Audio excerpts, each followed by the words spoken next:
Célébration ce mercredi de la 33e journée mondiale de la préservation de la couche d'ozone. Et pour marquer l'édition 2020 de la dite journée, le ministre du Cadre de vie et du Développement durable à travers le Bureau national Ozone a distingué 16 femmes du froid. Des attestations d'encouragement ainsi que de différents outils et équipements de froid ont été remis aux techniciens et artisans frigoristes afin de continuer la lutte contre la dégradation de la couche d'ozone. Parce qu'elles ont osé choisir ce métier traditionnellement réservé aux hommes, ces femmes reçoivent ce jour, en guise d'encouragement et de félicitations, une attestation et un prix symbolique composé de 2 manifolds numériques à vanne à boisseau, 5 cintreuses manuelles 5/8, 26 pochettes d'adaptateurs, 5 coupe-tubes petits, 5 coupe-tubes grands,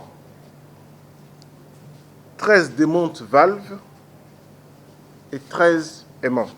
Une fois ces équipements à votre disposition, il vous revient désormais d'en assurer l'entretien et la maintenance régulière, de procéder au contrôle de la qualité des flux frigorigènes manipulés et d'adopter les bonnes pratiques d'utilisation. Prêtes et engagées, elles disent ne pas rester en marge de cette noble initiative.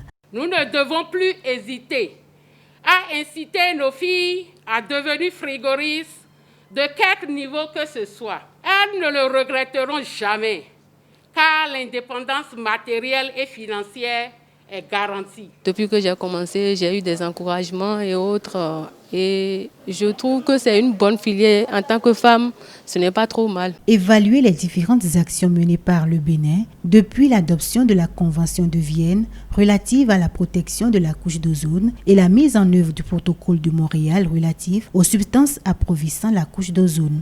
Voilà, entre autres, les objectifs de cette célébration de la Journée mondiale de la préservation de la couche d'ozone au Bénin.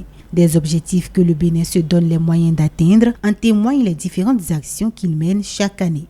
Le ministère du Cadre de vie et Développement durable a choisi cette année d'amplifier la lutte contre la commercialisation sur le territoire national des fluides frigorigènes de mauvaise qualité, en renforçant le partenariat avec le ministère en charge du commerce. Ce partenariat démarre avec la remise des analyseurs de fluides frigorigènes aux contrôleurs de commerce, des directions départementaux de l'industrie et du commerce, de l'Atlantique littoral et du Borgou à Libori. Le ministère du Cadre de vie et Développement durable a élargi le nombre des centres de formation partenaires pour l'enseignement des bonnes pratiques en matière de froid à travers l'École nationale supérieure de génie énergétique et procédés d'Abomey.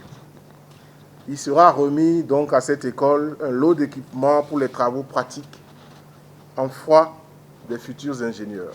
L'ozone pour la vie, c'est le thème de cette édition. Le ministre en charge du cadre de vie, José Didier Tonato, suscite ainsi la prise de conscience et l'adhésion de tous vis-à-vis de son rôle pour le respect de l'environnement en vue de la préservation de la couche d'ozone.